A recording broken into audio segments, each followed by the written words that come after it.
1901년 9월 6일 날 미국에서 범미국 산업 박람회가 있었습니다.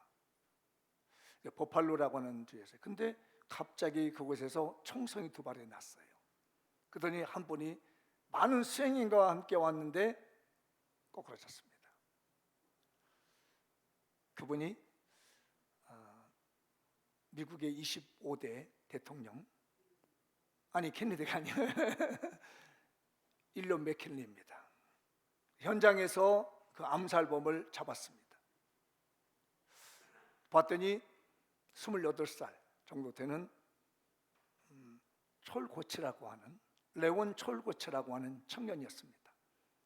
조사를 해봤더니 이 청년은 무정부자였습니다. 사회적으로 불평등에 대한 불만을 가졌고, 자기가 한 8년 전에 공황이 있어서 자기 가족들과 자기가 실직하게 되면서 큰 경제적인 어려움을 겪으면서 이런 모든 것들이 대통령이 정부를 운영하고 정부 조직에 문제가 있다. 그래서 나는 이 정부 조직을 와해시키고 정부 없는 무정부를 만들어내겠다는 이 신념을 가진 청년이 대통령하에서 총을 두 방을 쐈습니다. 그리고 그 맥킨리 대통령은 8일 만에 서거하게 됐죠. 그리고 그 청년은 붙잡혀서 50여 일 만에 전기 의자에 의해서 사형 선고를 받고 끝난 사건이 있습니다. 얼마 전에 여러분들 뉴스를 들으셨을 겁니다. 우리나라에서도 6월 3일 오전 6시 대통령 자택을 테러하겠다고 하는 그런 내용이 있었습니다. 그래서 경찰이 조사에 들어가지고 6월 4일 날 거제에서 그 사람을 체포했더니 대학교를 다니다가 휴학한 21살짜리 청년이었습니다. 만으로는 요즘 우리나라는 만으로 이제 대통령이 이제 쓰기로 한다 해서 이제 19살로 하는데 21살 청년이 테러하겠다고, 물론 우리 김건희 여사도 가만 놔두지 않겠다고 하는 것을 올렸어서 국정원에 이제 바로 신고가 들어와서 조사 들어가 체포를 했는데, 이유가 뭐냐 물어봤더니 대통령께서 공약에 군대에 가면은 월급을 200만을 주기로 했는데 자기가 그걸 믿고 휴학을 냈는데 그걸 공약을 안 지키니까 화가 나서 그랬다. 근데 여기가 지금까지 있는 조사입니다. 이 사회가 이런 걸 돌아가고 보면서 참 마음이, 목사로서 또 먼저 사는 사람으로서 마음이 답답했습니다. 젊은 28살 청년은 정부 조직에 대한 어떤 불만을 갖고 대통령을 암살하지를 않나. 우리나라의 어떤 젊은 청년은 갓 피워보지 못했는데 뭐 어떤 마음인지는 모르겠지만 무슨 테러를 하겠다고 하지 않는 사회가 기사를 보고 이런 걸 보면서 참 마음이 아파왔습니다. 그러면서 목사로서 좀 더 기도하고 좀 더 안정된 사회가 되도록, 또 아름다운 사회가 되고 국가가 되도록 우리가 힘써서 기도하지 않겠는가, 이런 마음이 들으면서 오늘 6월달 베들레헴에서 시작해보는 이런 믿음의 소망을 가져보면 어떨까 마음을 가지고 이 말씀을 들어봅니다. 이 말씀은 사실은 작년에 아시다시피 제가 매년 11월 셋째 주 추수감사를 지내면은 기도원에 가서 말씀을 준비하는데 6월 첫째 주에 제 마음에 베들레헴에서 시작하자, 베들레헴에서 시작하라라고 하는 어떤 하나님의 강한 도전을 받고 말씀을 준비했는데, 그래 베들레헴에서 시작하자. 우리 사회가 이렇게 바뀌어져 가고 있는 상황에서 저는 뭐 다른 건 아니더라도 우리 교회만이라도 뭐 사회를 향해서 머리를 외칠 만한 자격도 없고 그만한 존재감도 없는 사람이기 때문에 그냥 이런 사회가 되어져가는 걸 보면서 우리 장미용 교회만이라도, 우리 젊은 2030 세대만이라도, 모든 세대만이라도 오늘 말씀을 붙들고 베들레헴에서 시작해보는 것이 어떻겠는가 라고 하는 강한 도전을 받고 6월에 대한 희망을 가지며 6월 보훈의 달, 호국보훈의 달에 우리가 비전을 가져볼 수 있는 한 달의 말씀이 되시길 바랍니다. 아시다시피 베들레헴이라고 하는 뜻은 떡집이라는 말입니다. 베드라는 말은 베이트라고 하는 히브리어의 집이라는 뜻이고, 레헴이라는 말은 떡이라는 말입니다. 뭐 영어권에서는 이거를 빵으로 번역을 합니다. 근데 우리나라에서는 떡으로 번역을 합니다. 왜냐하면 주식이 우리는 떡으로 번역이 되는 거고 그들은 빵으로 번역이기 때문에 영어권에서는 빵집이라고 얘기를 하고 우리나라권에서는 떡집이라고 얘기를 합니다. 그래서 우리 교인들 오늘 떡집에서 시작하십시다. 떡도 안 주고 떡집이래. 근데 그 떡이 그 떡이 아니라 오늘 말씀의 떡, 생명의 떡이 된 줄 믿습니다. 옆 사람을 권하시죠. 베들레헴에서부터 시작합시다. 앞뒤 분에게 한번 하시죠. 베들레헴에서 시작하자. 제가 성경을 보다가 이제 묵상하면서 베들레헴에서부터 시작하라는 말씀에 베들레헴과 관련되어 있는 인물을 한번 찾아봤습니다. 그래서 오늘 두 분만 소개를 합니다. 한번 읽어볼까요? 다윗의 베들레헴을 사모합시다. 한 번 더 시작. 다윗의 베들레헴을 사모합시다. 자, 핵심은 저 밑에 빨간 복음 전도자가 되시죠. 여기 핵심입니다. 읽어볼까요? 복음 전도자가 됩시다. 이 두 문장만 이해하면 오늘 설교는 다 이해한 겁니다. 자, 한 번만 읽어보죠. 더. 다윗의 베들레헴을 사모합시다. 복음 전도자가 됩시다. 그러니까 다윗의 베들레헴이라고 하는 말을 제가 묵상하다 보니까 이건 다른 것이 아니라 복음 전도자가 되는 거구나. 네, 이런 내용이에요. 제가 목사 안수 받은 때가 1993년도에 목사 안수를 받았습니다. 그때 제 나이 30살이었습니다. 제 나이가 30살 때 목사 안수를 받았거든요. 그랬더니 작년에 우리 큰아이가 목사 안수를 받았습니다. 만 30살입니다. 31살, 만 30살에 목사 안수를 받았습니다. 지금 이제 부목사로 있고요. 우리 둘째 아이가 올해 지금 강도사고시를 본다고 아주 정신없습니다. 전화가 옵니다. 아버지 저 기도 좀 해서. 왜? 아이 공부하는데 너무 힘들어서. 너 옛날 입시 공부도 했잖아요. 그 차원이 아니에요 이게. 왜냐하면 지금은 둘째 아이는 막아놓고 품는 중이거든요. 그러니까 자기가 내년에 목사 안수 받고 유학 가겠다고 지금 뜻을 정하고 밀어붙이고 있는 거예요. 그러니까 이번에 강도사고시 합격 못하면 내년에 그 유학 가는데 차질이 생기니까 거기를 골머리 쓰고 좀 부딪히고 있습니다. 그 아이도 올해 강도사가 되면 내년에 31가 되는데 만 30살에 목사 안수를 받습니다. 그러니까 우리 집은 30살에 목사 안수 받는 이제 집안이 되는 거에서 저도 나름대로 그래 너희들도 아빠 따라서 30살 한번 목사 한번 돼봐라. 이러고 이제 기도하고 있는데 여러분도 기도해 주세요. 예, 해줄 줄 믿습니다. 그런데 놀라운 성경이 말씀이 하나님께서 모세에게 말씀하시기를 이 성막에서 봉사하는 레위인들이 몇 살 때부터 와서 봉사하게 되느냐? 30세가 되어야만이 성막에서 봉사하게 만들어요. 이게 하나님의 말씀에 기록되어 있는 거예요. 민수기에 있는 4장에 있는 내용인데 제가 이제 중간중간 생략하고 그 내용만 정리해서 한번 내봤습니다. 4장 2절 21절 한번 읽어볼게요.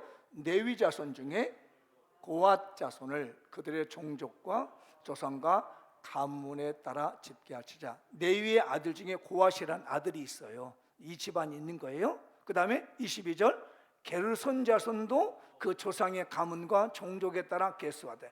게르손이라는 아들이 있는 겁니다. 레위에게는 아들이 3명이 있어요. 고앗이라는 아들, 그앗이라고도 하기도 하고요. 그 다음에 게르손이라고 하는 아들이 있어요. 그 다음에 세 번째 아들이 29절에 나오는데 너는 무라리 자손도 그의 조상 가문과 종족에 따라 계수하되. 그러니까 3명입니다. 고앗, 게르손, 무라리가 레위 자손이에요. 이 사람들이 뭐냐면 성막에 와서 성직자 역할을 감당하는 이 집안인 사람들인 거예요. 성직 집안이에요. 이 사람들이 4장 30절 시작.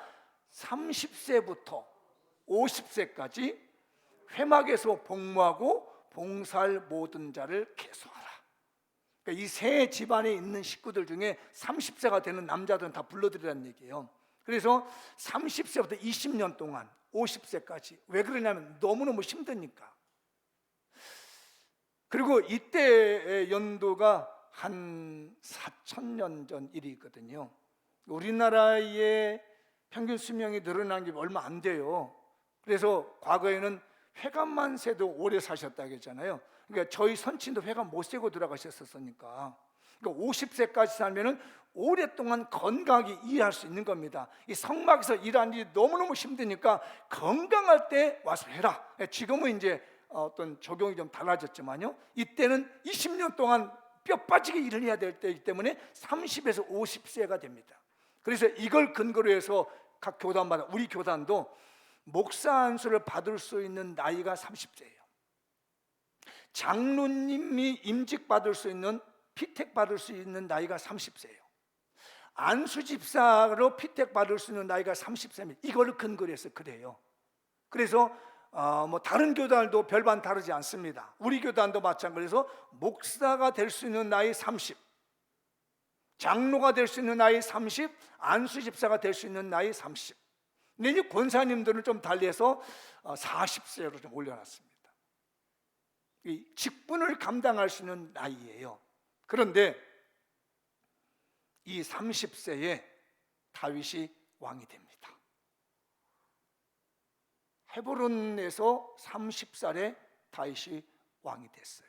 자, 오늘 사무엘 5장 4절 5절인데 읽어볼까요? 다윗이 나이가 30세에 왕에 올라 40년 동안 다스렸을 때, 헤브론에서 7년 6개월 동안 유다를 다스렸고 예루살렘에서 33년 동안 온 이스라엘과 유다를 다스렸더라. 30세가 되어서 다윗이 왕이 됐습니다. 이 다윗이 하나님께 기름 부음을 받은 나이가 15살쯤 됩니다. 15살쯤 왕이 되겠다고 선지자 사무엘에 의해서 기름 부음을 받고 난 다음부터 이게 좋은 일이 벌어진 것이 아니라 그때부터 10년 이상을 사울 왕에게 쫓겨다닙니다. 계속 쫓기고 도망다니고, 얼마나 힘들었으면 블레셋 나라에게 망명하기까지 도망가 버리겠어요. 다른 나라에 망명을 했습니다. 우리나라 역대 대통령 중에서도 너무너무 국가에서 힘들게 하니까 망명을 했었다가 다시 왔던 대통령들도 있잖아요. 그만큼 너무너무 힘들게 산 거예요. 그런데 이 다윗의 마음은 정말 중요한 게 있었는데 절대로 여호와의 기름 부음 받은 왕을 대적하지 않았다는 거예요. 그걸 다 감수했습니다. 하나님의 선한 뜻을 믿고 이 모든 시련과 어려움을 다 겪었습니다. 한 10년 이상을 겪었더니 하나님이 딱 30세가 되는 해에 하나님께서 헤브론 지역에서 왕으로 세워주신 거예요. 그런데 왜 30세였을까? 이 30세는 가장 왕성하게 일할 수 있는 나이고 가장 적절한 나이라는 거예요. 가장 왕성하면서도 가장 적절하게 일할 수 있는 나이가 30세였기 때문에 하나님이 10년 이상을 핍박해보고 시련을 주고 어려움을 다 주고 난 다음에 보니까 괜찮더란 얘기예요. 10수년을 단련해보는데 괜찮구나, 하나님에게 통과를 하는 거예요. 시험에 합격하다 보니까 그래, 네가 가장 적절한 나이, 성막에서 봉사할 수 있는 레위인들이 30세가 되면은 레위인으로 성막에 봉사하듯이 너 30세가 됐으니 이제 내가 왕권, 너는 정확한 때에 너는 가장 왕성한 일을 할 수 있는 왕이구나 하면서 하나님께서 다윗을 언약의 왕으로 세워주셨습니다. 그런데 성경은 뭐라고 하냐면, 우리들을 두고 뭐라고 하냐면 너희는 왕같은 제사장이라고 표현하고 있습니다. 베드로전서 2장 9절인데 한번 읽어볼까요? 시작. 그러나 너희는 택하신 족속이요 왕같은 제사장들이에요. 거룩한 나라요 그의 소유된 백성이니 이는 너희를 어두운 데서 불러내요 그의 기이한 빛에 들어가게 하신 이의 아름다운 덕을 선포하게 하려 하십니다. 여기 보면은 왕같은 제사장인데 이 왕같은 제사장을 왜 세우느냐? 어둠 속에 있는 사람들 끌어다가 하나님의 기이한 빛 천국으로 인도하기 위해서 내가 이스라엘을, 우리 믿는 사람들을 왕같은 제사장을 세웠다는 거예요. 왕이라는 의미는 뭐냐면 다스린다는 의미를 가지고 있는 것이고, 제사장이라는 의미로 말은 죄를 용서하여 하나님께로 인도한다는 의미를 가지고 있습니다. 그래서 이 다윗은 30세 왕이 되어서 그 이스라엘 백성들을 다 이끌고 하나님 백성답게 살아갈 수 이끄는 왕이 되었던 거예요. 그러나 오늘 우리 현대적인 베들레헴의 왕 다윗이 그런 것처럼 오늘 우리는 베들레헴에서 시작한다면, 영적인 베들레헴에서 시작한다면 우리는 뭘 할 수 있냐면 하나님께 왕같은 제사장의 사명을 감당할 수 있다는 것이에요. 이 왕같은 제사장의 삶이라는 것은 어두운 데 있는 사람을 불러다가 기이한 빛으로 이끌어내는 사명을 받은 사람들을 갖다가 우리는 왕같은 제사장이라는 사명을 주신 줄 믿습니다. 사랑 우리 장미용교회 성도들이요, 우리가 6월 달을 베들레헴에서 출발하자는 얘기는 무엇이냐면은 이제 저 지옥 가야 될 백성, 어두운 백성들에 있는 자들 끌어다가 천국 백성으로 삼는 왕같은 제사장의 사명, 복음 전도자의 사명을 감당하는 것이 우리의 사명이 되는 줄 믿습니다. 이거 감당하기 위해서요 10년 이상을 고통을 겪었습니다. 어떤 젊은이는 그 무정부를 꿈을 꾸면서 총을 쏘고, 어떤 사람은 대통령을 테리하겠다고 하지만은 성경에 나와 있는 젊은 10대에 20대에 고난받는 다윗은 그 고난을 하나님의 뜻을 여기고 인내하며 기다리고 때를 기다리고 봤더니 하나님의 준비된 심령에게 정확한 시기에 왕성하게 일하시는 그 시기에 하나님이 들어다가 하나님의 나라의 일꾼 되게 하신 것처럼 우리 장미연교회도 시련이 오고 어려움이 오고 10대에 20대에 어려움이 온다 할지라도 좌절하고 포기하지 말고 하나님의 때를 기다리며 인내하며 가장 왕성하게 일할 수 있을 때, 가장 적절하게 일할 수 있을 때 하나님이 들어다가 왕같은 제사장으로 사신다는 것을 아시고, 우선적으로 6월 달에 할 일은 복음 전도자의 사명을 감당할 수 있어야 될 줄 믿습니다. 이것이 바로 베들레헴에서부터 시작하는 것이에요. 그래서 현대적으로 이 왕같은 제사장의 의미는 무엇이냐, 에베소서 4장 11절과 12절을 보면 이런 말씀을 한번 읽어보도록 하시죠. 그가 어떤 사람은 사도로, 어떤 사람은 선지자로, 어떤 사람은 복음 전하는 자로, 어떤 사람은 목사와 교사로 삼으셨으니 이는 성도를 온전하게 하며 봉사의 일을 하게 하며 그리스도의 몸을 세우게 하려 하십니다. 이걸 요즘 잘못 해석해가지고요 신사도 운동이라고 하는 사람들 하고 있습니다. 신사도 운동이라고 하는 근거가 되는 게 이 말씀이에요. 그러나 오늘날에는 사도에 존재하지 않습니다. 요즘은 선지자가 존재하지 않습니다. 그 다음부터 시작되는 게 뭐냐면 복음 전하는 자로 세우십니다. 어떤 사람은 목사로 세우십니다. 어떤 사람은 교사로 세웁니다. 이 교사의 직분이 얼마나 소중한 걸 보이죠. 이런 직분을 통해서 하나님이 뭘 하게 만드냐면 예수 그리스도의 몸을 온전케 세우는 일을 사용하시는 거예요. 현대적 의미에서 왕같은 제사장은 무엇이냐? 복음 전하는 자입니다. 목사의 직분을 감당하는 것이고 교사의 직분을 감당하는 겁니다. 물론 유년주일학교 교사, 중고등부 교사도 마찬가지로 왕같은 제사장의 사명을 감당하지만 우리 새 가족이 왔는데 성경책을 잘 못 찾는다, 내가 교사의 심정을 가지고 성경책을 찾아주며 성경은 이렇게 참는 것이라 말해주는 것 역시 마찬가지로 왕같은 제사장의 사명을 감당하고 있는 줄 믿습니다. 어떤 사람이 왔는데 주기도문을 할 줄 모릅니다. 주기도문을 성경책을 펴주면서 여기에 주기도문이 나왔으니까 이거 한번 읽어보고 이런 뜻은 이런 것이라고 설명해 준다면 그 사람은 지금 왕같은 제사장의 사명에 감당하고 있는 거예요.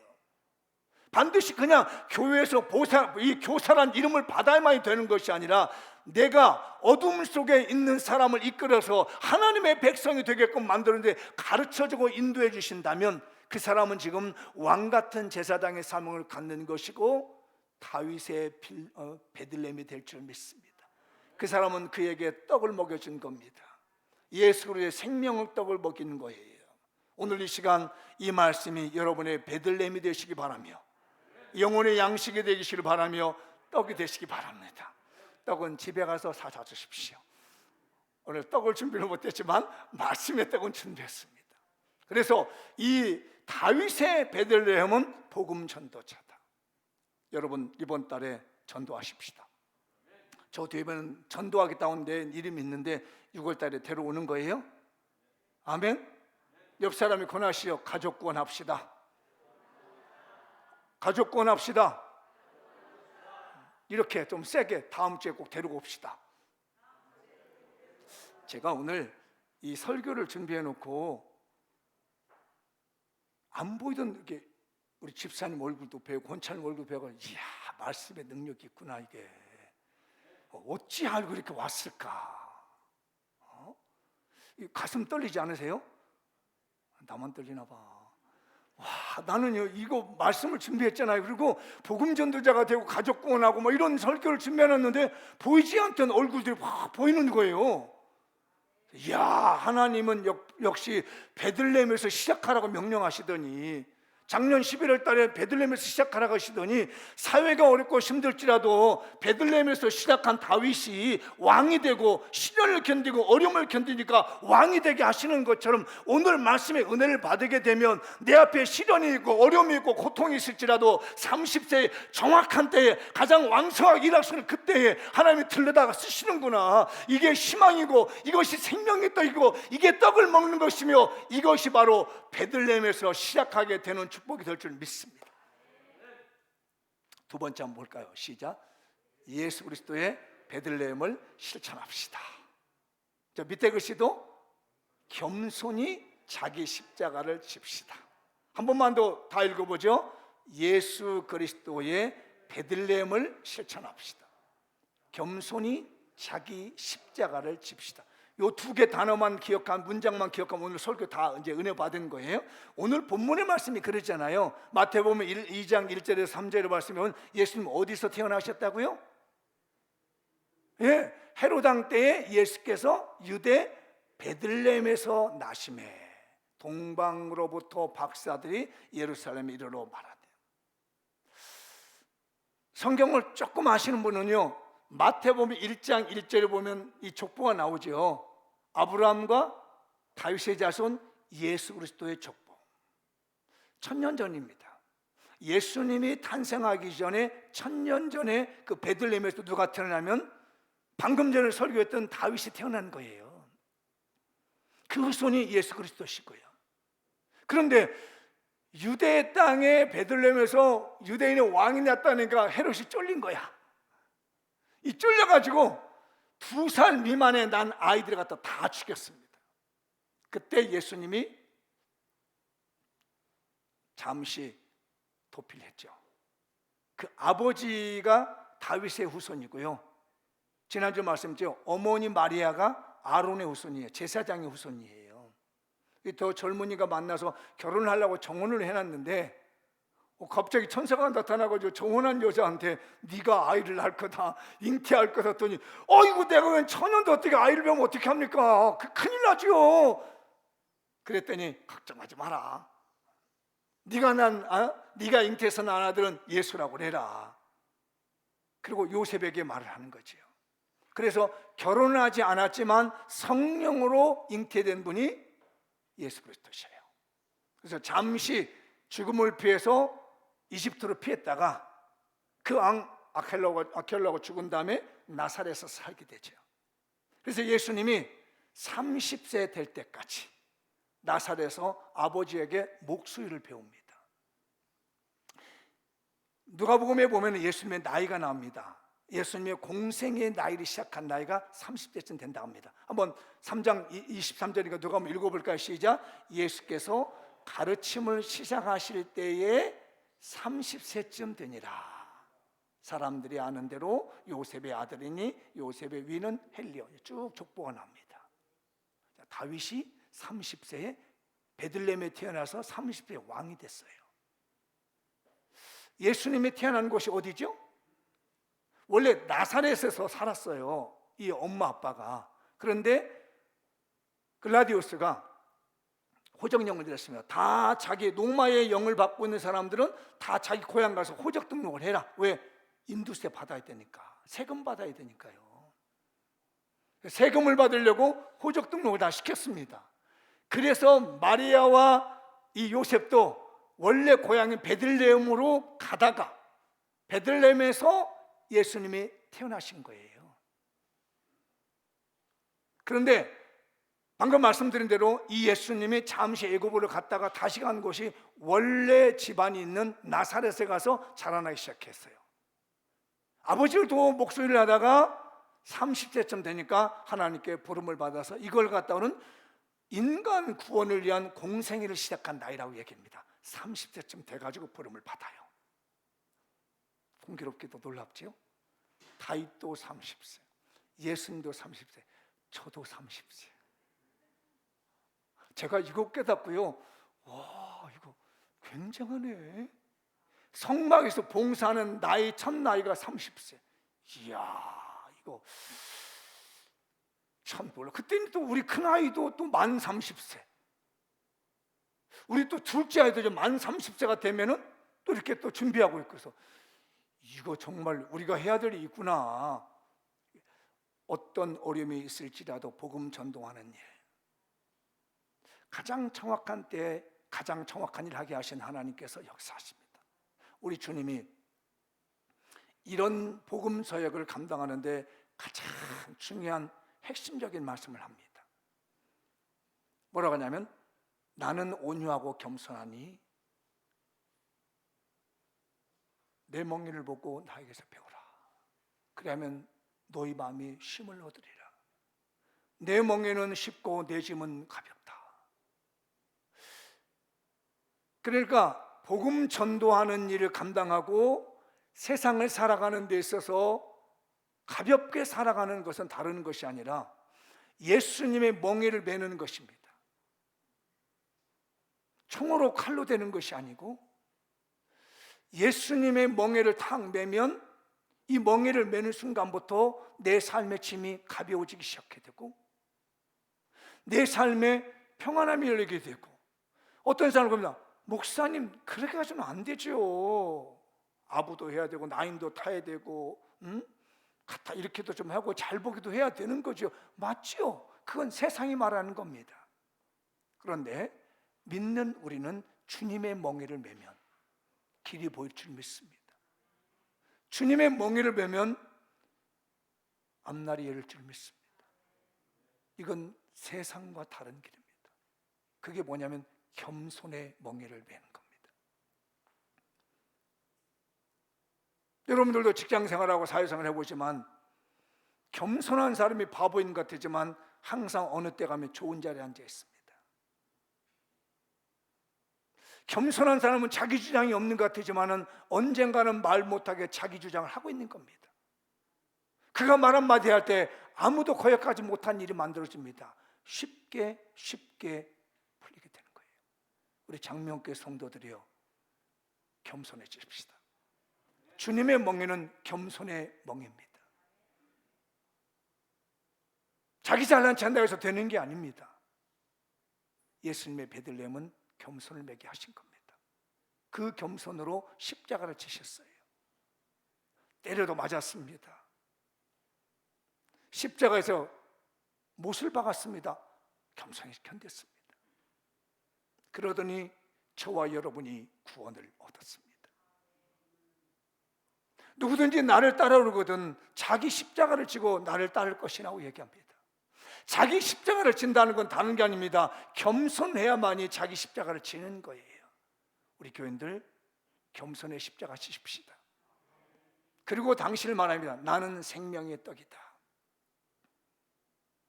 정확히 베들레헴을 설명하고 있는 겁니다. 요한복음 6장 51절 한번 읽어볼까요? 시작. 나는 하늘에서 내려온 살아있는 떡이니 사람이 이 떡을 먹으면 영생하리라.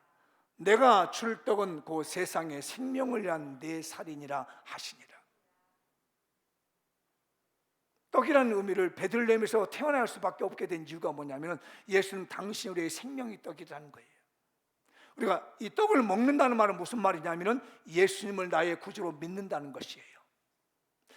겸손하신 예수님의 멍에를 메고 주님의 십자가를 진다는 것입니다. 여러분, 우리 장미원 교인들은 혹시 사회가, 굴곡진 사회가, 불합리한 사회가, 아니면 교회가 나에게 맡겨진 멍에 같은 십자가 있거든 조금만 견뎌보십시오.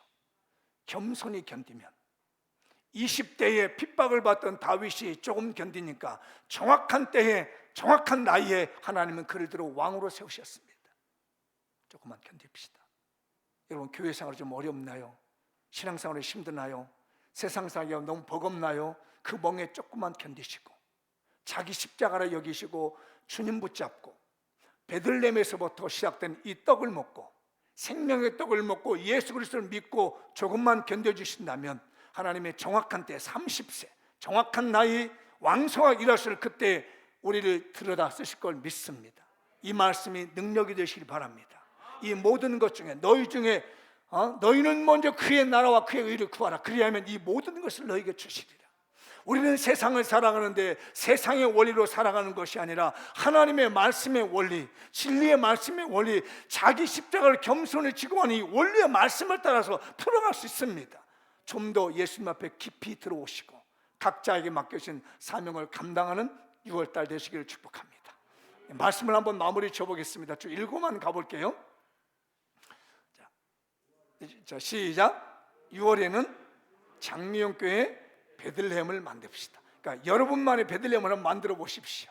저는 오늘 두 가지를 말씀드렸습니다. 복음 전도와 자기 십자가를 지는 것이 베들레헴이라고 말씀드렸는데, 오늘 말씀을 드려 나는 이렇게 6월달 보내봐야 되겠다.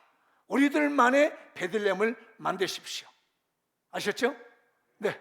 그 다음에 6월부터는 베들레헴으로부터 시작할 적절한 시간입니다.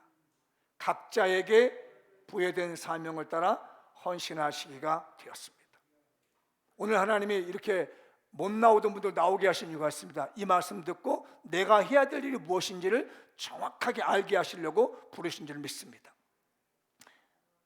6월은 세 가지 축복이 있습니다. 빠르고 완전한 축복이 기다립니다. 갑절로 보상받는 축복이 손짓합니다. 은혜로 완성되는 축복이 넘실거립니다. 아니 거기 잘 봐야 돼. 거기 보면은 이 글이 어떻게 되세요? 계단처럼 내려오죠. 제가 이거 구상 많이 했어요. 이거 지난 금요일 날 오신 분은 이 설교가 뭔지를 알 거예요. 아시죠? 네, 제가 뭘 생각했냐면 딱 6월달 앉아서 미끄럼을 한번 타봤어. 어제 저녁에 제가 설교 좀 배워놓고 우리 사단지를 돌았습니다. 전에는 이제 인수마을을 돌았는데 어제 저녁에 사단지를 돌면서 쭉 기도하니까 저 끝에쯤 가니까 애들 그 미끄럼틀이 있더라고. 그 몇 동 옆인지는 몰라. 그 초등학교 옆에 앞에 바로 있는 동에 있어서 여기 미끄럼틀이네. 나도 미끄럼틀인데 이 말씀 6월달에 하나님이 딱 천국에서 말씀의 은혜 받으면 미끄럼틀 타고 내려오듯이, 아멘. 빠르고 완전한 축복, 갑절로 보상받는 축복, 은혜로 완성된 축복이 지금 우리 교회에 준비되어 있습니다. 누구에게? 베들레헴으로 시작하는 모든 사람들에게 말입니다. 좀 아쉬운 게 금요일날 설교를 못 들어보시는 좀 아쉽기는 해요. 다 설명할 수는 없고 미끄럼 타듯이 내려온다. 아셨죠? 그 다음에 30세 왕이 된 베들레헴 다윗은 20대에 사울 왕에게 당한 숱한 시련에도 결코 흔들리지 않았습니다. 30세쯤 공생애를 시작한 베들레헴 예수 그리스도께서는 십자가에 못 박혀 죽으시면서도 겸손히 자기 십자가를 지셨습니다. 영적 베들레헴의 사람들은 현실을 탓하지 않습니다. 고난 앞에 흔들리지 않습니다. 불의한 세상 때문에 약해지지 않습니다. 우리 장명교가 그렇게 됐으면 좋겠어요. 도리어 불리한 현실 가운데서 하나님의 뜻을 찾습니다. 하나님을 의지하고 하나님의 거룩한 기회와 시간을 기다립니다. 장명교는 다윗의 베들레헴이 되는 왕같은 제사장의 사명, 가족구원, 민족복음화, 세계선교라는 비전을 실현합시다. 예수 그리스도의 베들레헴을 실천하여 겸손히 자기 십자가를 지고 생명의 떡을 나누는 사명감으로 살아갑시다. 장명교회 6월 영적 베들레헴으로 시작합시다. 하나님 나라를 위한 사명을 시작하기에 가장 적절한 때입니다. 가장 왕성한 힘을 발휘해야 될 달입니다.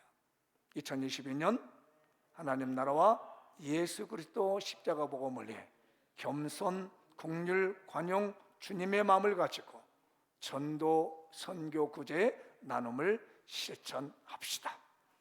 2022년 나는 하나님께 축복받은 행복한 사람입니다. 말씀의 주인공, 축복의 주인공, 기적의 주인공으로 살겠습니다. 여러분의 가정에서도 놀라운 기적과 축복이 나타나기를 주님의 이름으로 축복합니다. 다 같이 자리에 서서 오늘 말씀 붙들고 뜨거운 마음으로 기도하겠습니다.